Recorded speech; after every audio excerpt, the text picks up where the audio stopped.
गं गणपतये नमः। ॐ विश्वक्सेनाय नमः। ॐ महापितृ सर्पनारायणाय नमः। ॐ गयामोक्षनारायणाय नमः।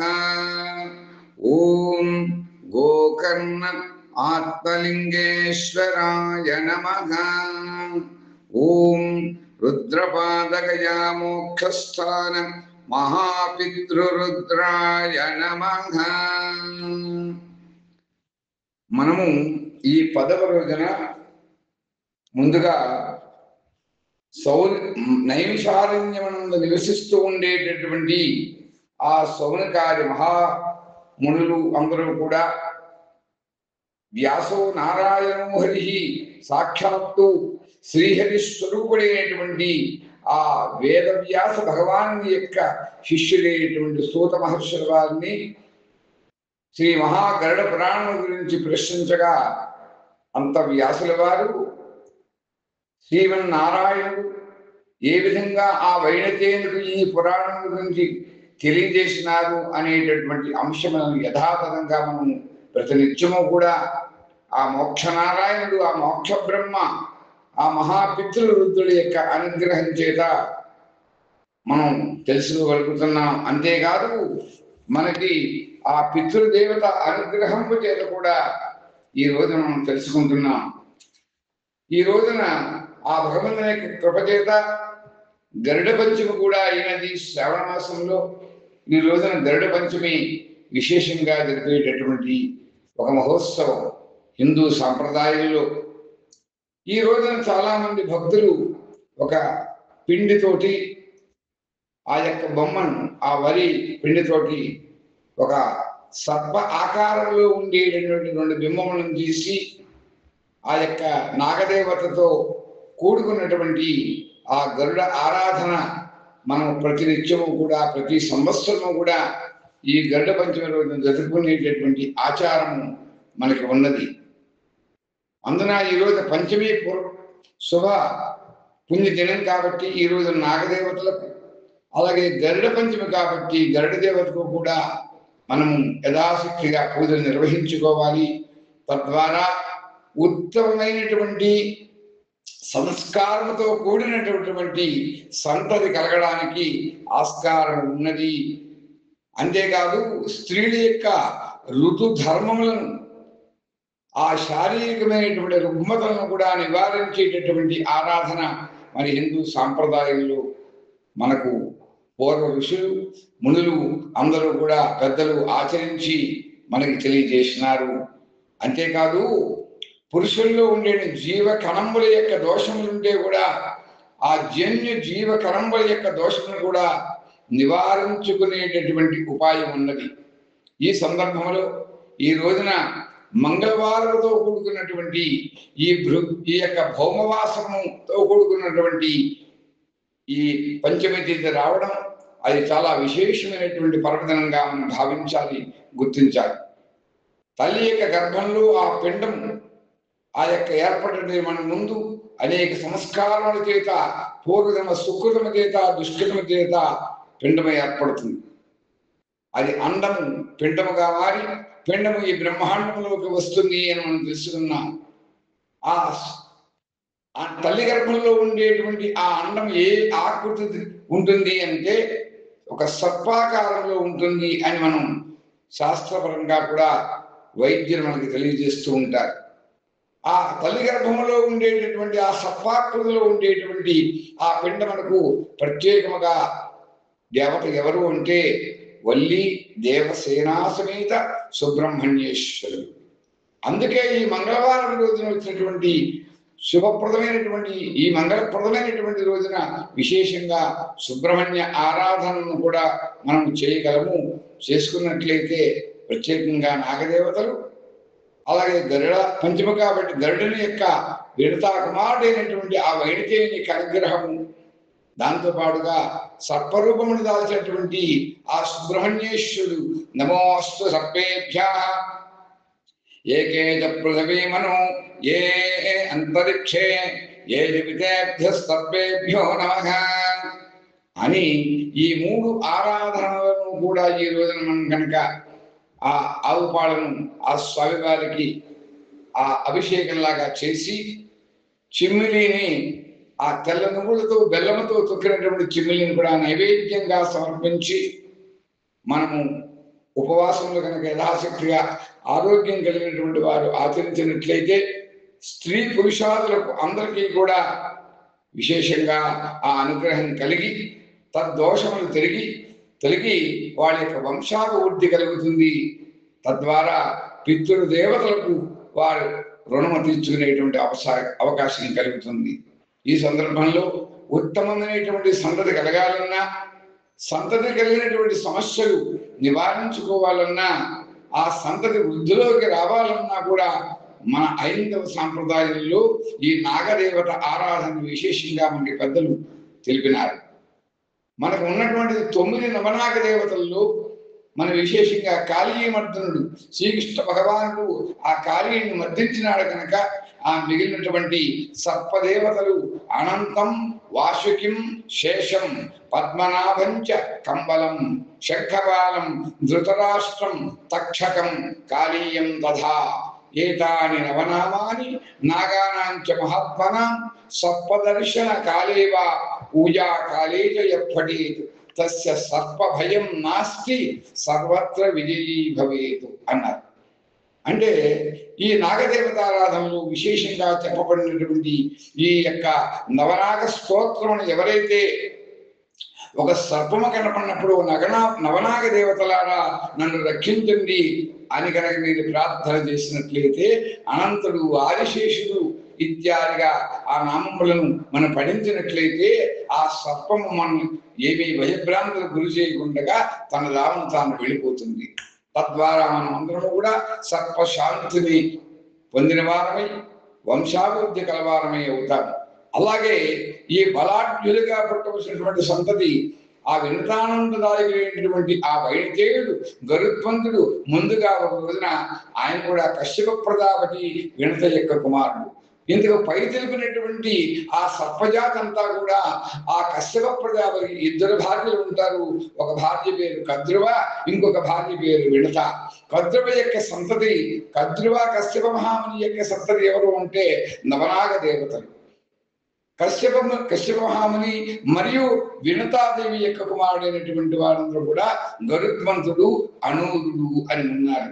ఆ అనూరుడు ఆ తల్లి యొక్క పొరపాటు వల్ల అంగములు పూర్తిగా ఏర్పడకుండా ఆ కుండలోంచి కంగారుతో బయటికి తీసేటప్పటికీ ఆ పూర్తి శరీరం ఆకృతిని దాల్చకపోవడం చేత అతను వికలాంగుడిగా జన్మించాడు. అందుచేత ఆ తల్లిని శపించాడు. తదుపరి ఆయన అంతరిక్షాధిదేవత అయినటువంటి సవిత్ర సూర్యనారాయణకు ఆయనకి కలిగినటువంటి నైపుణ్యమును గ్రహించి అతన్ని తన రథసారథిగా చేసుకున్నాడు అని మన పురాణం ద్వారా మనకు తెలియబడుతోంది. మరి ఆ గరుత్మంతుడు ఒకనొక రోజున తన తల్లిని ప్రశ్నించాడు, అమ్మా, మనము ఈ సర్పజాతికి మన తల్లి అయినటువంటి కద్రువులకు అలాగే ఈ సంతతికి కూడా ఈ సర్పజాతికి అంతా కూడా మనం ఎందుకు ఈ చాకరీ చేయవలసి వస్తుంది అని ప్రశ్నించగా, మేమెవరూ కూడా ఒక రోజున మేము ఒక పందాన్ని కాసుకున్నాం, పందెంను మేము విజేశాము. ఆ పందెంలో ఆ కద్రువ తన యొక్క చాకచక్యంతో తన యొక్క సంతతిని ప్రేరేపించి ఆ గుర్రమునకు ఆ ఏ రంగుతో మేము కోరాము ఆ రంగునితోటి నాకు కనబడతడం కారణం చేత నేను ఆ పందెంలో ఓడిపోవడం చేత ఈ యొక్క సర్పజాతికి మనము మనం ఇది చేసుకుంటున్నాము అని తెలియజేసింది. అందుచేత మన సంతతి యొక్క దోషములు పోవాలంటే గరుత్మంతుని కూడా మనం యథావిధిగా అర్చించాలి అని మనం అందరం కూడా ఈ సందర్భంలో తెలుసుకోవాలి. ఆ గరుత్మంతుడు తల్లి యొక్క మాటలు విన్నటువంటి వాడి మరి ఏమి కావాలి వారికి దాస్య విముక్తికి అని అడుగగా, అప్పుడు ఆ కద్రువ మాకు అమృతమును కనుక మీరు తీసుకొని వచ్చి ఇచ్చినట్లయితే మీ తల్లి మీరు కూడా ఈ దాస్యముని యొక్క వృత్తి నుంచి మీకు విముక్తి కలుగుతుంది అని తెలియజేయగా, అంత గరుత్మంతుడు ఇంద్రుని వద్దకు వెళ్ళి అక్కడ పోరాటం చేసి ఆ ఇంద్రునితో ఒక ఒప్పందాన్ని కూడా కుదుర్చుకున్నాడు. నేను ఈ అమృతమును తీసుకుని వెళ్ళి నా తల్లి అయినటువంటి ఆ కద్రువుకి ఇచ్చి నా తల్లి అయినటువంటి వింత మాత్రం నేను దాస్యవృత్తిని చేసిన వెంటనే మీరు మీ అమృతమును మీరు తీసుకుపోగలరు అని హెచ్చరిక చేయగా అంత ఇంద్రుడు ఆ విధంగానే ఆ అమృత కలశాన్ని అక్కడి నుంచి తీసుకుపోవడం జరిగింది. ఇదంతా కూడా ఇతిహాసం. ఆ పట్టుకు వచ్చినటువంటి ఆ కలశంలో నుంచి కొన్ని చుక్కలు ఒక దర్భ మీద పెడతాడు ఆ కలశాన్ని. ఆ దర్భ మీద పడడం చేత ఈ సర్పములు ఆ దర్భను తమ యొక్క నాలుకలతోటి నాకడం జరిగింది. అందుకనే పెద్దలు అంటారు, ఎప్పుడు రెండు నాలుకలు మాట్లాడకు, ద్వంద్వ వైఖరిని అవలంబించవద్దు అని కూడా చెబుతూ ఉంటారు పాముల మాదిరిగా. అప్పటికి సర్పములు రెండు నాలుకలు అయ్యాయి. ఆ యొక్క దర్భ మీద పెట్టినటువంటి ఆ కలశంలో కింద పడినటువంటి అమృతమును ఆ గ్రహించగా వారికి నాలుగు రెండుగా చేరాయి. అందుకనే పెద్దలు ఈ విధంగా అంటూ ఉంటారు, రెండు నాలుగుల మాటలు మాట్లాడకూడదు అని. ఎటువంటి మహత్తరమైన విషయములు మన పురాణాల ద్వారా మనం తెలుసుకోగలుగుతున్నాం. అందుచేత ఈ సర్పాకారంలో తల్లి గర్భంలో ఉండేటువంటి ఆ అండము పిండముగా మారేటువంటి ఆ యొక్క రూపం ఉన్నదే, దానికి ఆ సర్పము యొక్క ఆకారములో సర్పాకృతి చెందిన వాడై ఆ వల్లి దేవసేనాథ వీర సుబ్రహ్మణ్యుడు ఒక అవతారం దాల్చినాడు. కాబట్టి ఆ అతిదేవత ఆయనకి మనం కూడా పుట్టలో పాలిపోయడం అనాదిగా మనకు ఆచారంగా మనం ఆచరిస్తున్నాం. కాబట్టి ఇటువంటి పర్వదినములలో యథాశక్తిగా ఎవరికి వారు తోచినటువంటి విధంగా వారికి వారి గురువులు తెలిపినటువంటి విధంగా ఇటువంటి పూజలన్నీ ఆచరించి శారీరక సంస్కారము, మానసిక సంస్కారము, బుద్ధి సంస్కారంతో సంతతిని పొందగలరు అని మరొకసారి హెచ్చరిస్తున్నాం అని తెలియజేస్తూ, ఈ రోజున ఈ యొక్క గరుడ పురాణంలో ఎటువంటి పాపములు చేసినట్లయితే ఎటువంటి జన్మలు కలుగుతాయి అని ఈ రోజు తెలుసుకోబోతున్నాం. ఇప్పుడు చెబుతున్నాడు శ్రీమన్నారాయణుడు గరుత్మంతునితో, బ్రహ్మహత్య చేసినటువంటి వారికి ఆ బ్రహ్మహత్య వలన చండాలుడుగా జన్మిస్తాడు. ఎవరైనా గోహత్య చేత గోవును కనుక ఏ విధంగా బాధపెట్టినా, గోవును హత్య చేసినా మరగుజ్జుగా జన్మిస్తాడు. కన్యాస్త్రీని, కన్యతో ఒక కన్యకను వివాహమాడనటువంటి స్త్రీని కనుక ఎవరైనా హత్య చేసినట్లయితే ఆ కన్యాస్త్రీకి చేసినటువంటి హత్యల వల్ల కుష్ఠరోగిగా జన్మిస్తాడు. అంతేకాదు స్వగోత్రీకులతో రమించేటువంటి వాడు, అంటే మనకు ఒక గోత్రం ఉన్నది, అదే గోత్రముతో ఉండేటువంటి స్త్రీతో కామితంగా రమించేటటువంటి వాడు కానీ, లేదా సగోత్రీకులు అంటే ఏకగోత్రము కలిగినటువంటి వారిని మనం ఒకవేళ పొరపాటు చేత వివాహం చేసుకున్నట్లయితే అటువంటి వారు తిరిగి ఒక నపుంసకుడిగా జన్మిస్తాడు అని తెలియజేయబడుతోంది ఈ గడ్డ మహాపురాణంలో. అంతేకాదు వేద శాస్త్రాలను ఎవరైతే నిందిస్తారో అలా వేద శాస్త్రాలను నిందించేటువంటి వాడు పాండురోగిగా జన్మిస్తాడు. పాండురోగము అంటే రక్తహీనత. అటువంటి వారికి ఎటువంటి వ్యాధులు వస్తాయి? టీబీ కానీ, రక్తముతో ఉండేటువంటి క్యాన్సర్లు కానీ, అనేక రక్త సంబంధమైనటువంటి దోషములు వస్తూ ఉంటాయి. ఆ రక్త సంబంధమైనటువంటి దోషముల చేత వారికి చర్మ రోగములు కూడా రావచ్చు, అనేకమైనటువంటి దోషములు కూడా సంక్రమించవచ్చు. ఎప్పుడు కూడా వారి యొక్క శరీరం దుర్గంధముతో కూడి ఉంటుంది. అంతేకాదు వారు ఈ యొక్క స్కిన్ డిసీజెస్ అని అంటూ ఉంటాం మనం, అది ఎలర్జీ రోగములకు ఒక మొట్టమొదటి మెట్టు ఏమిటంటే మన శరీరంలో ఈ పాపం దుష్కార్యముల చేత మనకి ఈ ఎలర్జీ అనేటువంటి వ్యాధి వస్తుంది. ఆ ఎలర్జీ మనం ఈ యొక్క మెడికల్ అంటే వైద్యపరంగా చెప్పేటటువంటి ఆస్ట్రాలజీలో మేము చెబుతూ ఉంటాం. ఏమనంటే ఈ యొక్క allergy acts and 3 parts of the body అని, అంటే ఇది 3 చోట్ల మన శరీరంలో వ్యాపిస్తూ ఉంటుంది సాధారణంగా. అది ఎలాగో అంటే ఈ ఎలర్జీ అనేటువంటి ముందు వారికి శ్వాసకోశ రోగాలు తీసుకురావడానికి ఉంటుంది. అది ఆ లంగ్స్ మీద వారి యొక్క శ్వాస మీద కూడా దాని యొక్క ప్రభావాలు చూపుతూ ఉంటాయి. అలాగే అది స్కిన్, చర్మం మీద చూపుతూ ఉంటుంది ఆ ఎలర్జీ. మూడవది మానవ యొక్క మేధస్సు, ఆ మస్తిష్కం, ఆ యొక్క అంటే ఒక ఎలర్జీ స్కిన్ మీద, లంగ్స్ మీద, మైండ్ మీద చూపిస్తుంది. ఈ రోజు మనం వైద్య శాస్త్రపరంగా గమనించినట్లయితే కొంతమందికి డిప్రెషన్, మానసిక రోగం కలుగుతూ ఉంటుంది. అందుచేత ఇదంతా కూడా ఆ ఎలర్జీ యొక్క పరంపరగా మనం భావించాలి. ఇది ఎందుకు వచ్చింది అని అంటే వైద్యపరంగా మనం ఆ వైద్యపరమైనటువంటి అస్ట్రాలజీలో జ్యోతిష్ శాస్త్ర ప్రామాణికంగా వైద్య జ్యోతిష శాస్త్రం అని ఒకటి ఉన్నది, వాస్తు జ్యోతిష శాస్త్రం అని ఉన్నది. అలాగా అనేక రకములైనటువంటి శాస్త్ర మనం పరిమాణం మనం విస్తరింపజేసుకున్నట్లయితే హిందూ ధర్మశాస్త్రము అనేక పుంతలు తొక్కుతుంది. ఈ జ్యోతిష్ శాస్త్రంగా ఆలోచించేటువంటి వైద్యపరమైనటువంటి శాస్త్రంలో ఇటువంటి విధానములన్నీ కూడా శనైశ్వర దోషముల చేత, కుజ దోషముల చేత, రాహుగ్రస్తులైనటువంటి, కేతుగ్రస్తులైనటువంటి దోషముల చేత ఏర్పడినటువంటివి. మరి మనం ఈ ఇందాక చెప్పినట్లుగా ఈ 3 రకమైనటువంటి పూజలను ఎందుకు ఆచరించాలి అంటే అంగారకుడు వల్ల నవగ్రహములలో రక్త దోషములు ఏర్పడతాయి. ఆ రాహుకేతుల వల్ల దుష్టగ్రహ పీడ కలిగినటువంటి సంతతి మనకి కలగవచ్చు. అంచేత మనం ఈ జెనెటిక్ డిజార్డర్స్ ఉంటాం అంటే కొన్ని తరముల వరకు ఒకరికి ఉన్నటువంటి వ్యాధులు, ఆస్తులు ఎలా మనకి దక్కుతాయో ఆస్తులతో పాటు మన పూర్వ పితృవులకు ఉండేటువంటి రోగములు కూడా మనకు సంక్రమిస్తూ ఉంటాయి. అది శాస్త్ర సాంకేతిక పరంగా వారు చెబుతారు జెనెటిక్ డిజార్డర్స్ అని అంటూ ఉంటాము. ఇవన్నీ కూడా మన నవగ్రహ దోషముల వల్ల వచ్చినటువంటిదే, మన జన్మ పరంపరలో మనకి సంప్రాప్తమైనటువంటివి. పూర్వీకుల నుంచి మనం ఎప్పుడైతే ఆస్తిని అన్నింటినీ సంక్రమింపజేసుకున్నామో వారి నుండి కొన్ని గుప్త రోగములు కూడా మనకి సంక్రమిస్తూ ఉంటాయి.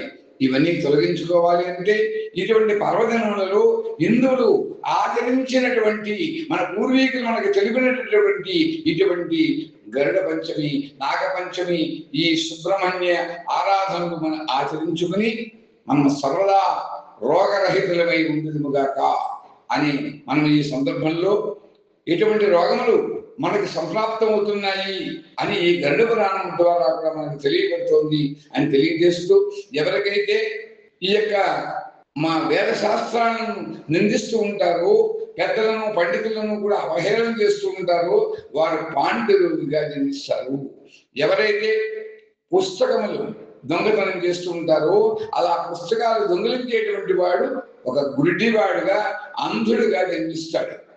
అలా ఆయా కర్మల వలన జీవులందరూ కూడా నరక యాతనలు పడుతూ ఉంటారు. మరి దేని చేత పడుతూ ఉంటారు అంటే నీవు జన్మించి ఉండగా, నీవు ఈ భూమండలం మీద ఉండగా నీవు చేసేటువంటి దుష్కార్యముల వల్ల నీకు వచ్చేటువంటి ఫలితమంతా కూడా నీవు ఆచరించినటువంటి కర్మల వల్లనే కలుగుతుంది. అంతే ఆయా కర్మలను మనం గుర్తెరింగి మనం సత్కార్యములందే మనసును ఎప్పుడు కూడా నిలపాలి అని మరొకసారి తెలియజేస్తున్నాం. అలాగే బ్రాహ్మణుల యొక్క ధనము లేదా పండితుల యొక్క ధనాన్ని లేదా ఉత్తములైనటువంటి వారు ఎవరైనా సరే భగవత్ కార్యంలో ఉండేటువంటి వారి యొక్క ధనాన్ని వారు ఎవరైతే దొంగిలిస్తారో అలా దొంగిలించినట్లయితే దాన్ని జీర్ణింపు చేసుకోవడానికి ముల్లోకాల్లో కూడా ఎవరి తరము కాదు, గురుద్రోహి అవుతాడు. అలాగే బ్రాహ్మణుని యొక్క ద్వేషించిన వాడు అవుతాడు. అలాగే గోశాలకు వెళ్ళి అక్కడ కూడా కొంతమంది దొంగతనాలు చేస్తూ ఉంటారు. గోవులకు, బ్రాహ్మణులకు, పండితులకు అలాగా ఎప్పుడు కూడా సత్కార్యమును ఆచరించేటటువంటి వారి యందు, సద్బుద్ధి కలిగిన వారి యందు మనము వినమ్రులమై ఉండాలి. వారి ధనమును ఎప్పుడు కూడా అపహరింపరాదు అని మనం తెలుసుకోవాలి. అలాగే ఈ భూలోకం మీద ఉన్నప్పుడు ఎవరైతే ఇతరుల యొక్క భూములను ఆక్రమించడం కానీ, ఆ భూములను వారి యొక్క పలుకుబడి కానీ, ధనం చేత కానీ, వారి యొక్క బలం చేత కానీ ఆ పరుల యొక్క భూమిని ఎవరైతే అపహరిస్తారో, హరించేస్తారో, అది కలియుగంలో ఉన్నటువంటి మహా దౌర్భాగ్య స్థితి. అటువంటి పరిస్థితుల్లో జన్మించి మృతి చెందినటువంటి వారికి 60,000 ఏళ్ళు వాడు ఈ భూమి మీద తిరిగి పురుగుగా, క్రిమి కీటకాదులుగా జన్మిస్తాడు. అంటే దీన్ని బట్టి మనం అర్థం చేసుకోవాల్సింది, పరుల యొక్క భూమిని ఎవరైతే హరిస్తారో వారు తిరిగి ఈ భూమండలం మీద 60,000 ఏండ్లు క్రిమికీటకాలుగా పురుగై పుడతాడు అని చెప్తోంది. ప్రళయకాల పర్యంతము కూడా నరక లోకంలోనే ఉంటారు. అంటే కర్మపాశబద్ధులై మానవులు కర్మకు అధీనులై తిరుగుతూ ఉంటారు. అటువంటి వారు పోయిన వాడితో వెళ్ళేది మంచి చెడు అనేవి రెండు ఉంటాయి. ఏమిటంటే పూర్వజన్మలో చేసేటటువంటి దాన ధర్మముల వల్లనే మనిషికి సుఖము దుఃఖములు ఉంటాయి. భక్తితో చేసేటువంటి ధర్మం కొంచెమైనా కూడా అది మేలు పర్వతం వంటిది, గొప్పగా వారికి ఉపయోగపడుతుంది. మేలు పర్వతం వంటిది, గొప్పగా దానికి ఫలితం ఉంటుంది. అంతేకాదు న్యాయంగా సంపాదించినటువంటి ఆర్జన మాత్రమే మనం ఎప్పుడు కూడా దానం చేయాలి. ఎవరి సొమ్ము మనం అపహరించి దానం చేయకూడదు. న్యాయార్జితమైనటువంటి కష్టపడినటువంటి ధనం చేత మాత్రమే మనం ఎన్నడైనా సరే దాన ధర్మములు చేయాలి. నీతి నియమాలు తప్పకుండా ప్రవర్తించే వానికే అన్ని సుఖములు కూడా కలుగుతాయి. యమభటులు వారిని ఏ విధంగా కూడా బాధించరు.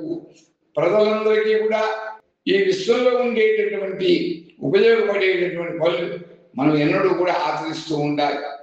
పరోపకారార్థం ఇదం శరీరం అన్నట్లుగా మనం ప్రజలకు ఉపయోగపడేటటువంటి పనులు మాత్రమే, సత్కార్యములు మాత్రమే చేయాలి. పురాణములను చదవాలి, లేక పురాణములు ఉత్తముల చేతి చదివించుకుని ఆ జ్ఞానాన్ని మనం సముపార్జన చేసుకోవాలి, మననం చేసుకోవాలి, నిత్య జీవితంలో అన్వయం చేసుకోవాలి. ఇప్పటికైనా జ్ఞానాన్ని సంపాదించాలి. ఈ జన్మలోనైనా మనం బుద్ధితో కూడినటువంటి ఒక మానుష్య జన్మని ఎత్తాం కాబట్టి మనకి ఎంతో అదృష్టం కలిగింది. కనీసం కర్మను తొలగించుకోవడానికి ఒక అవకాశం కలిగింది. మనకే కాదు, మన పితృదేవతలను పూర్వ పితృకులను కూడా తరింపు చేయడానికి మనకి మహత్తరమైనటువంటి మానవ జన్మ కలిగింది. కాబట్టి మనం అందరం కూడా ఈ యొక్క అవకాశాన్ని సద్వినియోగం చేసుకోవాలి అని కూడా ఈ యొక్క గరుడ మహాపురాణం ద్వారా తెలియబడుతుంది. కొంతమంది అనుకుంటూ ఉంటారు, అనవసరంగా ఇస్తాం జన్మ, ఈ జన్మను సాధించుకుందామని. చాలా పొరపాటు. ఎంతో మంచి జరిగితే అనుగ్రహం చేత తిరిగి మనం ఈ భూమి మీద వేరే జన్మ ఎత్తకుండా మనం మానవ జన్మను మాత్రమే మనకు దేవుడు ఇచ్చాడు, ఒక అవకాశం అని ఇచ్చాడు. అందుచేత ఈ జీవితమును ఉత్తమమైనటువంటి సక్రమమైనటువంటి పద్ధతిలో జీవించగలిగి ఉన్నట్లయితే అది మనకు మహద్భాగ్యం కలుగుతుంది. అది లేదు, మన మానసిక ప్రవృత్తిని ధైర్యంగా చేసుకోలేక జీవితం అనే చాలించుకుని ఆత్మహత్య చేసుకున్నట్లయితే అది మహాపాతకం అవుతుంది. ఎన్నటికీ ఆ జీవి మృతి చెందినా కూడా అతనికి ఎన్నటికీ మోక్షస్థితి కలగదు. మరలా మానవ జన్మ రావాలంటే మళ్ళా 84,000 జన్మలు ఎత్తాలి అని ఈ యొక్క గరుడ మహాపురాణం ద్వారా తెలియబడుతుంది. అంచేత మనమందరం కూడా పెద్దలను ఆశ్రయించి, సద్గురువులను ఆశ్రయించి, ఉత్తములను ఆశ్రయించి ఎప్పుడు కూడా పురాణ కాలక్షేపంలో మన కాలాన్ని కొద్దిగా వినియోగించుకున్నట్లయితే, ఆ పురాణ పురుషుని గురించి స్తుతించినట్లయితే, వారానికి ఒకరోజు మన ఆరోగ్యరీత్యా కూడా మంచిదైనటువంటి ఒక ఉపవాసం చేసినట్లయితే, ఏకాదశి పర్వదినములలో కనీసం నెలకి ఒక్కరోజైనా ఉపవాసం చేసినట్లయితే శారీరక బాధలు తగ్గుతాయి, మానసికంగా దృఢంగా అవుతాడు. అది మనకు ఇహంలో పరంలో కూడా ఆర్థిక స్థితి కూడా భక్తి మార్గంతో అవలంబించడం ద్వారా వారికి ఆ ఉపవాసాది క్రియలు కర్మకాండంతా కూడా వారికి ఎంతో మేలు కలిగి చేస్తుంది అని మనకి ఈ గరుడ పురాణం ద్వారా తెలియబడుతుంది. అలా ఎవరైతే పురాణాలు చదువుకుని పురాణ పురుషుని గుర్తిస్తూ స్తుతిస్తూ కనీసం వారానికి కనీసం ఏకాదశి పర్వదినములలో ఉపవాసపడి చేసి ఆ భగవంతుని యొక్క సన్నిధిలో కాలము గడుపుతూ ఉంటారు, అటువంటి వారికి భగవంతుని యొక్క అనుగ్రహం ఎల్లప్పుడూ కూడా అలా ధ్యానించేటటువంటి వారికి యమబాధలు తప్పుతాయి, ఆ యమబాధల యొక్క బాధ వారికి ఉండదు అని అందరూ కూడా గ్రహించాలి. మరి ప్రాతజన్మకి హేతువులు ఏమిటి అంటే ప్రతోత్పత్తికి కారణం ప్రాతజీవులు తినేటటువంటి ఆహారం. ఆ తినేటటువంటి ఆహారం గురించి ఆ మహావిష్ణువు గరుత్మంతంతో ఈ విధంగా అంటున్నాడు, పక్షిరాజా, పాపకార్యములు చేసేటువంటి వాడు ప్రేత జన్మనెత్తుతాడు అని తెలిపాను కదా. అకృత్యాలు చేస్తే, దుష్కార్యములు చేస్తే, చేయకూడనటువంటి పనులు కనుక ఆచరిస్తే, ఆ చేయకూడని పనులు కనుక చేసినట్లయితే వారికి ప్రేత జన్మ కలుగుతుంది. ఆ ప్రేత జన్మ కలిగినటువంటి జీవి వాయువులో తిరుగుతూ ఉంటాడు. ఆకలి దప్పులు ఉన్నా అవి తీర్చుకునేటటువంటి అవకాశము కలుగదు. వారికి ఎవరిని చూసినా బాధగా ఉంటుంది.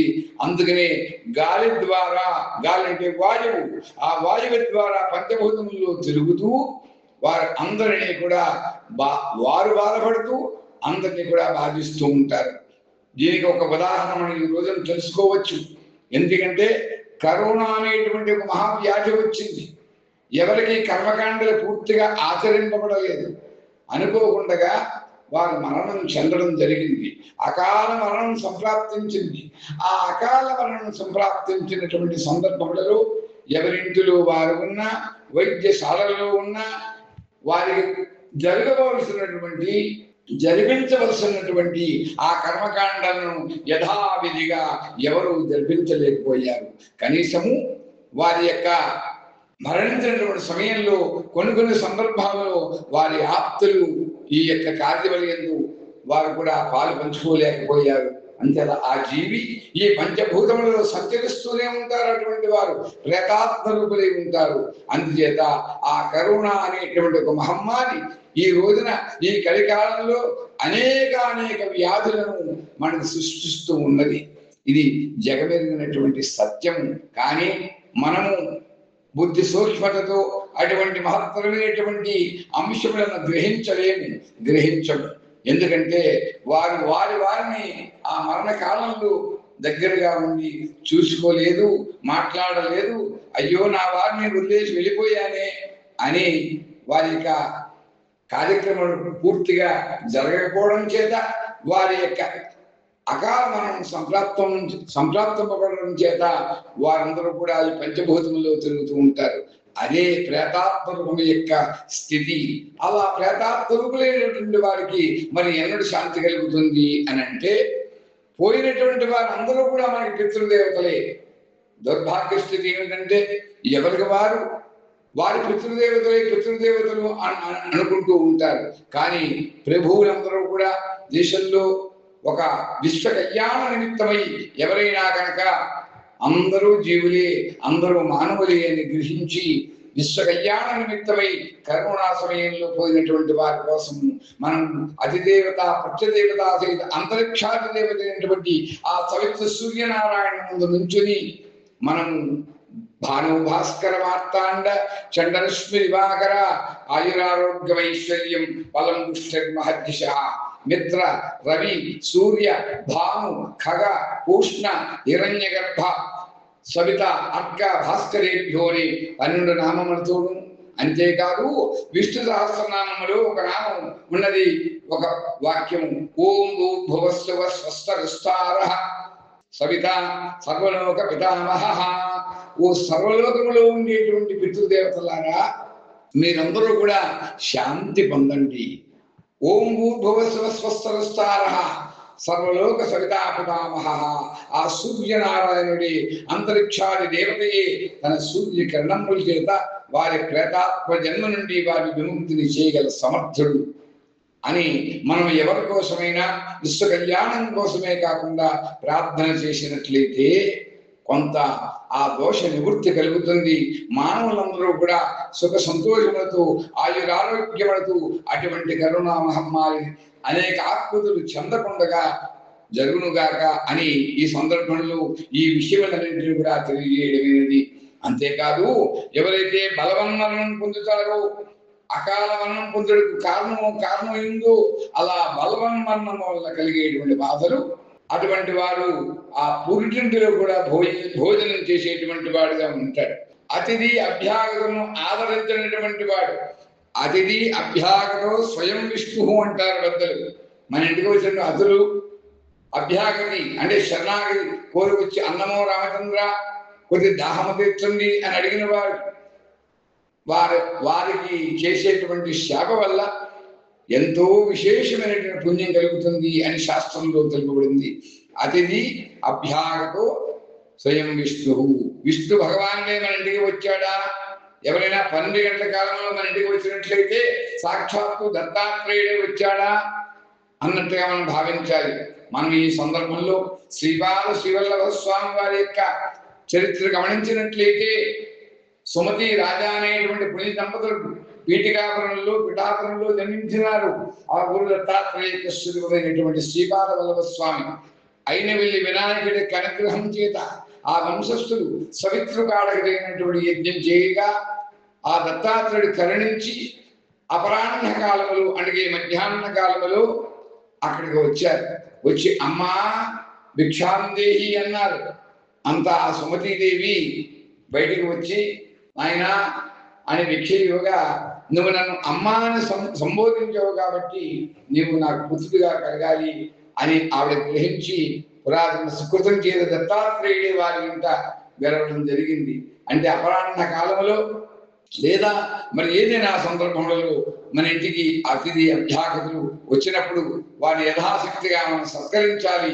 అదే మన గురుచరిత్ర నరసింహ సరస్వతి శ్రీ గానగాపూర్ నరసింహ సరస్వతి స్వామి వారికి చరిత్రలో కూడా ఒక బ్రాహ్మణ గృహమునకు ఆ శివుడు దత్తాత్రేయేశ్వరుడైనటువంటి శ్రీ నరసింహ సరస్వతి మహారాజు వారు వస్తే ఆ ఇంట్లో తినడానికి ఏమీ లేకపోతే ఒక్క ఉసిరికాయ ఉంటే ఆ అమ్మ ఆ దత్తాత్రేయ గురువైనటువంటి దత్తాత్రేయ స్వరూపుడైనటువంటి ఆ నరసింహ సరస్వతి మహారాజు ఇవ్వగా వారు ఆ ఇంటి నుండి బయటికి వెళుతూ ఒక తంబపాలు ఒక చెట్టుని తీసి పడవేయగా అక్కడ దాని కింద ఒక నిధి వారికి సంప్రాప్తమైంది. అందుచేత అతిథి అభ్యాగతులను మనం సర్వదా భక్తి శ్రద్ధతో వారికి ఇంటికి వచ్చినటువంటి వారికి మనం కలిగినటువంటి దాంట్లో వారికి ఇవ్వాలి, దానం చెయ్యాలి. వారికి చేసినటువంటి సేవలన్నీ కూడా ఆ గృహస్థులకే కాక పూర్వ పితృలకు వారి సంతతికి కూడా పుణ్యం చేస్తే అది తప్పకుండా ఆ పుణ్య భాగంలో ఒక భాగంగా వాళ్ళకి తప్పకుండా ఏదో ఒక రోజున అది ఉపయోగపడుతుందని గరుడ మహాపురాణం ద్వారా కూడా తెలియబడుతుంది అని తెలియజేస్తూ, అలా ఎవరైతే అతిథి అభ్యాగతను ఆదరించకుండా ఉంటారో, అలా బ్రాహ్మణ్ణి పూజించిన వాడు ఎవరైతే ఉంటారో, ఎవరైతే చెడు ప్రవర్తన కలిగి వాడు ఉంటారో, బంధ విముక్తులు కానివాడు ఉంటాడు, అలా పుట్టినప్పుడు మరణించినప్పుడు కూడా ఎవరైతే ఈ యొక్క మైల అంటాం ఆ మైల పట్టనటువంటి వాడు వారికి వంశంలో ఏదైనా అటువంటి ఇది కలిగినప్పుడు ఆ మరణించినప్పుడు పుట్టినప్పుడు కూడా అవి ఆచార వ్యవహారంతో ఆచరించినటువంటి వాడు, ఆ మైలు పట్టనటువంటి వాడు,